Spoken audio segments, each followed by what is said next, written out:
ನಮಸ್ಕಾರಗಳು.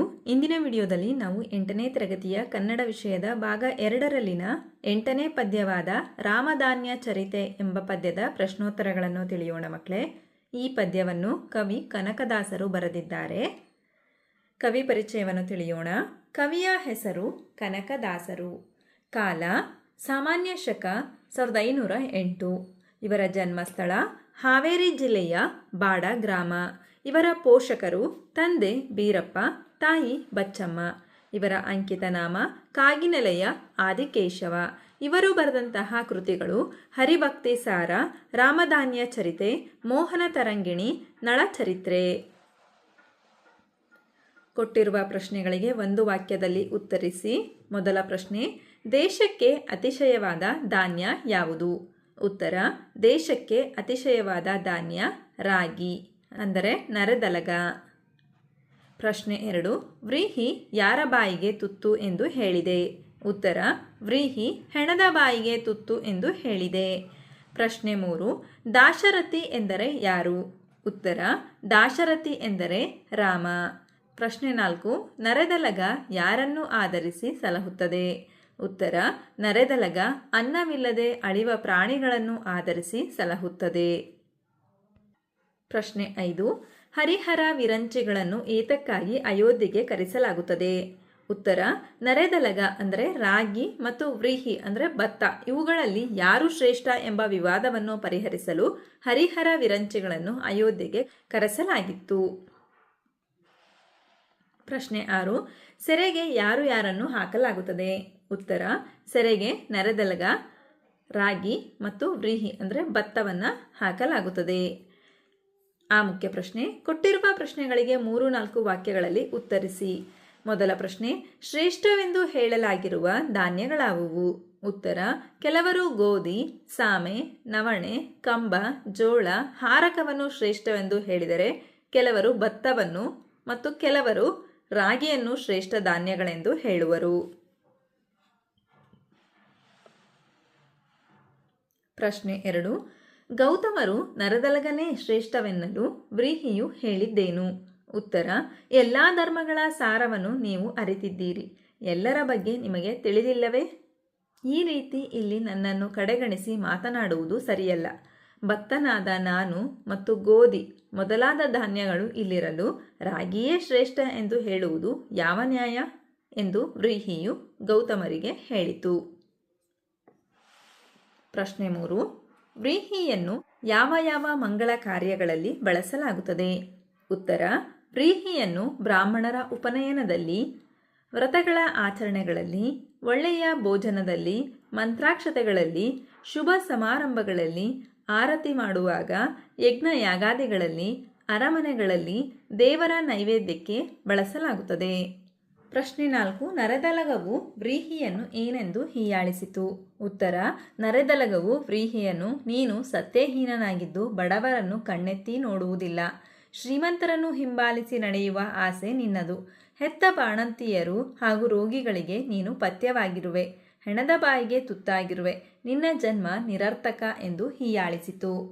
ಪ್ರಶ್ನೆ 5, ಶ್ರೀರಾಮನು ಧಾನ್ಯಗಳ ವಿಚಾರದಲ್ಲಿ ಕೈಗೊಂಡ ತೀರ್ಮಾನವೇನು? ಉತ್ತರ, ಶ್ರೀರಾಮನು ರಾಗಿ ಮತ್ತು ಭತ್ತಗಳ ವಾದ ವಿವಾದಗಳನ್ನು ಗಮನಿಸಿ ನೀವಿಬ್ಬರೂ ಪರಮಧಾನ್ಯಗಳಾಗಿರಿ ಎಂದು ಹೇಳುತ್ತಾ ಇವರಿಬ್ಬರನ್ನು 6 ತಿಂಗಳು ಸೆರೆಮನೆಯಲ್ಲಿ ಹಾಕಿದರೆ ಇವರು ವಾದಿಸುವ ಹಿರಿಯ ಕಿರಿಯ ಸಮಸ್ಯೆಗಳು ದೂರವಾಗಿ ಇವರ ಪೌರುಷವನ್ನು ಅರಿಯಬಹುದು ಎಂಬ ತೀರ್ಮಾನವನ್ನು ಕೈಗೊಂಡನು. ಈ ಮುಖ್ಯ ಪ್ರಶ್ನೆ. ಕೆಳಗಿನ ಪ್ರಶ್ನೆಗಳಿಗೆ 7-8 ವಾಕ್ಯಗಳಲ್ಲಿ ಉತ್ತರಿಸಿ. ಮೊದಲ ಪ್ರಶ್ನೆ, ಶ್ರೀರಾಮನು ನರೆದಲಗ ಹಾಗೂ ವ್ರೀಹಿಯನ್ನು ಸೆರೆಮನೆಗೆ ಹಾಕಲು ಕಾರಣವೇನು? ಉತ್ತರ, ಶ್ರೀರಾಮನು 14 ವರ್ಷ ವನವಾಸ ಮುಗಿಸಿ ಹಿಂದಿರುಗಿದಾಗ ಗೌತಮ ಮುನಿಯ ಆಶ್ರಮದಲ್ಲಿ ವಿವಿಧ ಧಾನ್ಯಗಳಿಂದ ತಯಾರಿಸಿದ ಭಕ್ಷ್ಯಗಳ ರುಚಿಯ ಬಗ್ಗೆ ಮಾತುಕತೆ ನಡೆಯುತ್ತದೆ. ಆಗ ಹನುಮಂತ ಧಾನ್ಯದ ಸತ್ವವನ್ನು ನೋಡಿ ಶ್ರೇಷ್ಠತೆಯನ್ನು ನಿರ್ಧರಿಸಬೇಕೆನ್ನುತ್ತಾನೆ. ಆಗ ಗೌತಮರು ಧಾನ್ಯಗಳನ್ನು ತರಿಸುತ್ತಾರೆ. ಚರ್ಚೆಯು ಆರಂಭವಾಗುತ್ತದೆ. ಕೆಲವರು ಗೋಧಿ, ಸಾಮೆ, ನವಣೆ, ಕಂಬ, ಜೋಳ, ಹಾರಕವನ್ನು ಶ್ರೇಷ್ಠವೆಂದರೆ ಇನ್ನು ಕೆಲವರು ಭತ್ತ, ಕೆಲವರು ರಾಗಿಯನ್ನು ಶ್ರೇಷ್ಠವೆನ್ನುತ್ತಾರೆ. ಬ್ರಾಹ್ಮಣರ ಉಪನಯನದಲ್ಲಿ, ವ್ರತಗಳ ಆಚರಣೆಯಲ್ಲಿ, ಒಳ್ಳೆಯ ಭೋಜನದಲ್ಲಿ, ಮಂತ್ರಾಕ್ಷತೆಗಳಲ್ಲಿ, ಶುಭ ಸಮಾರಂಭಗಳಲ್ಲಿ, ಅರಮನೆಗಳಲ್ಲಿ ದೇವರ ನೈವೇದ್ಯಕ್ಕೆ ನನ್ನನ್ನೇ ಬಳಸಿಕೊಳ್ಳುತ್ತಾರೆಂದು ವ್ರೀಹಿ ತನ್ನ ಶ್ರೇಷ್ಠತೆಯನ್ನು ವಿವರಿಸುತ್ತದೆ. ಆಗ ನರೆದಲಗ, ಬರಗಾಲ ಬಂದಾಗ ಅನ್ನವಿಲ್ಲದೆ ಅಳಿದು ಹೋಗುತ್ತಿರುವ ಪ್ರಾಣಿಗಳನ್ನು ನಾನು ಸಲಹುತ್ತೇನೆ. ಆಗ ನೀನೆಲ್ಲಿರುತ್ತೀಯ? ನಿನ್ನ ಬಳಗವೆಲ್ಲಿರುತ್ತದೆ ಎಂದು ವಾದ ಮಾಡುತ್ತದೆ. ಆಗ ರಾಗಿ ಹಾಗೂ ಭತ್ತದ ವಾದ ವಿವಾದಗಳನ್ನು ನಿಲ್ಲಿಸಲು ರಾಮನು ಇವರಿಬ್ಬರನ್ನು 6 ತಿಂಗಳು ಸೆರೆಮನೆಯಲ್ಲಿ ಹಾಕಿದರೆ ಹಿರಿಯ ಕಿರಿಯ ಸಮಸ್ಯೆಗಳು ದೂರವಾಗಿ ಅವರ ಪೌರುಷವನ್ನು ಅರಿಯಬಹುದೆಂದು ತೀರ್ಮಾನಿಸಿ ಶ್ರೀರಾಮನು ನರೆದಲಗ ಹಾಗೂ ವ್ರೀಹಿಯನ್ನು ಸೆರೆಮನೆಗೆ ಹಾಕುತ್ತಾನೆ. ಪ್ರಶ್ನೆ 2. ನರೆದಲಗ ಹಾಗೂ ವ್ರೀಹಿಗಳ ನಡುವೆ ನಡೆದ ಸಂವಾದವನ್ನು ನಿಮ್ಮ ಮಾತುಗಳಲ್ಲಿ ವಿವರಿಸಿ. ಉತ್ತರ: ಶ್ರೀರಾಮನು ವನವಾಸ ಮುಗಿಸಿ ಗೌತಮ ಮುನಿಗಳ ಆಶ್ರಮಕ್ಕೆ ಬಂದಾಗ ಅಲ್ಲಿ ವಿವಿಧ ಧಾನ್ಯಗಳಿಂದ ತಯಾರಿಸಿದ ಭಕ್ಷ್ಯಗಳ ಶ್ರೇಷ್ಠತೆಯ ಬಗ್ಗೆ ಚರ್ಚೆ ನಡೆಯುತ್ತಿರುತ್ತದೆ. ಕೆಲವರು ಗೋಧಿ, ನವಣೆ, ಸಾಮೆ, ಕಂಬ, ಜೋಳ, ಹಾರಕವನ್ನು ಶ್ರೇಷ್ಠವೆಂದರೆ ಕೆಲವರು ಭತ್ತವನ್ನು, ಇನ್ನು ಕೆಲವರು ರಾಗಿಯನ್ನು ಶ್ರೇಷ್ಠವೆಂದರು.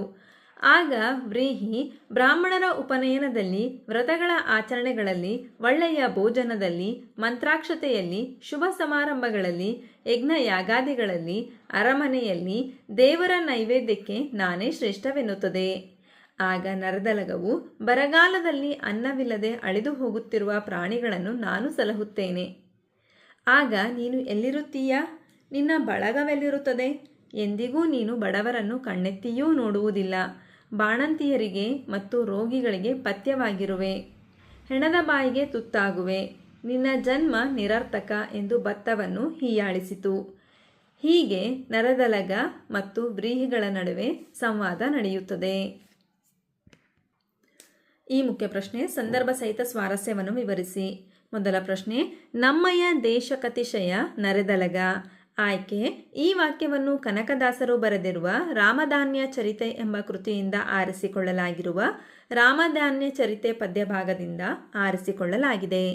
ಸಂದರ್ಭ: ಧಾನ್ಯಗಳಲ್ಲಿ ಯಾವುದು ಶ್ರೇಷ್ಠ ಎಂಬ ಚರ್ಚೆ ನಡೆಯುತ್ತಿದ್ದಾಗ ಗೌತಮ ಮುನಿಗಳು ರಾಗಿಯೇ ಶ್ರೇಷ್ಠ, ಇವನು ಶಕ್ತಿ ಹೊಂದಿದವನು ಎಂದು ಶ್ರೀರಾಮನಿಗೆ ಹೇಳುವ ಸಂದರ್ಭದಲ್ಲಿ ಈ ಮೇಲಿನ ಮಾತನ್ನು ಹೇಳುತ್ತಾರೆ.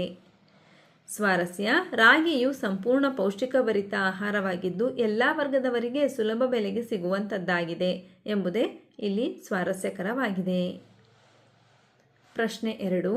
ಎರಡನೆಯ ಸಂದರ್ಭ: ಕುಲಹೀನ ನೀನು, ಪ್ರತಿಷ್ಠ ಸುಡು ಮತಿಹೀನ ನೀನು. ಆಯ್ಕೆ: ಈ ವಾಕ್ಯವನ್ನು ಕನಕದಾಸರು ಬರೆದಿರುವ ರಾಮಧಾನ್ಯ ಚರಿತೆ ಎಂಬ ಕೃತಿಯಿಂದ ಆರಿಸಿಕೊಳ್ಳಲಾಗಿರುವ ರಾಮಧಾನ್ಯ ಚರಿತೆ ಪದ್ಯಭಾಗದಿಂದ ಆರಿಸಿಕೊಳ್ಳಲಾಗಿದೆ. ಸಂದರ್ಭ: ಗೌತಮರು ರಾಗಿಯು ಶ್ರೇಷ್ಠ ಎಂದು ಹೇಳಿದಾಗ ಭತ್ತವು ಕೋಪಗೊಂಡು ಶ್ರೀರಾಮನ ಸನಿಹದಲ್ಲಿ ನೀನು ಕುಲಹೀನ ಎಂದು ರಾಗಿಯನ್ನು ಹೀಯಾಳಿಸುವ ಸಂದರ್ಭದಲ್ಲಿ ಈ ಮೇಲಿನ ವಾಕ್ಯ ಮೂಡಿಬಂದಿದೆ. ಸ್ವಾರಸ್ಯ: ಕೆಳವರ್ಗ ಮತ್ತು ಮೇಲ್ವರ್ಗ ಎಂದು ಅಸಮಾನತೆ ತೋರುತ್ತಿರುವುದು ಇಲ್ಲಿ ಸ್ವಾರಸ್ಯಕರವಾಗಿದೆ. ಮೂರನೆಯ ಸಂದರ್ಭ: ವಿಲೆಯ ಕಾಲದೊಳನ್ನವಿಲ್ಲದೆ ಅಳಿವ ಪ್ರಾಣಿಗಳಾಧರಿಸಿ ಸಲಹುವೆ. ಆಯ್ಕೆ: ಈ ವಾಕ್ಯವನ್ನು ಕನಕದಾಸರು ಬರೆದಿರುವ ರಾಮಧಾನ್ಯ ಚರಿತೆ ಎಂಬ ಕೃತಿಯಿಂದ ಆರಿಸಿಕೊಳ್ಳಲಾಗಿರುವ ರಾಮಧಾನ್ಯ ಚರಿತೆ ಎಂಬ ಪದ್ಯದಿಂದ ಆರಿಸಿಕೊಳ್ಳಲಾಗಿದೆ. ಸಂದರ್ಭ: ವ್ರೀಹಿಯು ನರದಲಗವನ್ನು ಹೀಯಾಳಿಸಿದಾಗ ರಾಗಿಯು ಬರಗಾಲ ಬಂದಾಗ ಅನ್ನವಿಲ್ಲದೆ ಅಳಿದು ಹೋಗುತ್ತಿರುವ ಪ್ರಾಣಿಗಳನ್ನು ನಾನು ಸಲಹುವೆ. ಆಗ ನೀನು ಎಲ್ಲಿರುತ್ತೀಯ? ನಿನ್ನ ಬಳಗ ಎಲ್ಲಿರುತ್ತದೆ ಎಂದು ನರದಲಗವು ಕೇಳುವಾಗ ಈ ಮಾತು ಮೂಡಿಬಂದಿದೆ. ಸ್ವಾರಸ್ಯ: ಬರಗಾಲ ಬಂದಾಗ ಎಲ್ಲ ವರ್ಗದವರ ಪ್ರಾಣವನ್ನು ಉಳಿಸುತ್ತದೆಂಬ ರಾಗಿಯ ಮಹತ್ವವು ಇಲ್ಲಿ ಸ್ವಾರಸ್ಯಕರವಾಗಿದೆ. ನಾಲ್ಕನೆಯ ಸಂದರ್ಭ: ಇವರಿರಲಿ ಸೆರೆಯೊಳಗಾರು ತಿಂಗಳು. ಆಯ್ಕೆ: ಈ ವಾಕ್ಯವನ್ನು ಕನಕದಾಸರು ಬರೆದಿರುವ ರಾಮಧಾನ್ಯ ಚರಿತೆ ಎಂಬ ಕೃತಿಯಿಂದ ಆರಿಸಿಕೊಳ್ಳಲಾಗಿರುವ ರಾಮಧಾನ್ಯ ಚರಿತೆ ಪದ್ಯದಿಂದ ಆರಿಸಿಕೊಳ್ಳಲಾಗಿದೆ. ಸಂದರ್ಭ: ರಾಗಿ ಮತ್ತು ಭತ್ತ ತಾವೇ ಶ್ರೇಷ್ಠ ಎಂದು ವಾದವನ್ನು ಮಾಡುತ್ತಿದ್ದಾಗ ಆ ವಾದ ವಿವಾದಗಳನ್ನು ನಿಲ್ಲಿಸಿ ಅವರ ಪೌರುಷವನ್ನು ತಿಳಿಯಲು 6 ತಿಂಗಳು ಸೆರೆಮನೆಗೆ ಹೋಗಲು ಶ್ರೀರಾಮನು ರಾಗಿ ಮತ್ತು ಭತ್ತಕ್ಕೆ ಹೇಳಿದನು. ಸ್ವಾರಸ್ಯ: ಶ್ರೀರಾಮನಿಗೆ ಸ್ವಾರಸ್ಯ: ಶ್ರೀರಾಮನಿಗೆ ರಾಗಿಯೇ ಶ್ರೇಷ್ಠ ಎಂದು ಗೊತ್ತಿದ್ದರೂ ನ್ಯಾಯಯುತವಾಗಿ ತೀರ್ಮಾನ ಮಾಡಿ ಯಾರು ಶ್ರೇಷ್ಠ ಎಂದು ತಿಳಿಸಲು ಮುಂದಾಗಿರುವುದು ಇಲ್ಲಿ ಸ್ವಾರಸ್ಯಕರವಾಗಿದೆ.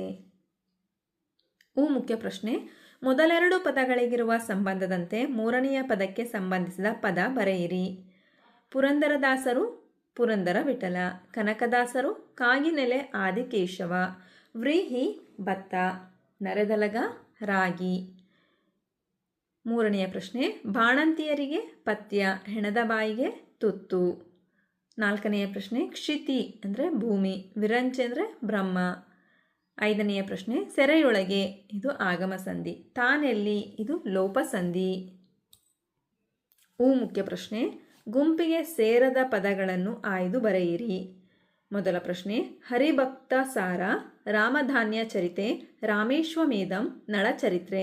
ಇದರಲ್ಲಿ ಗುಂಪಿಗೆ ಸೇರದ ಪದ ರಾಮಾಶ್ವಮೇಧಂ.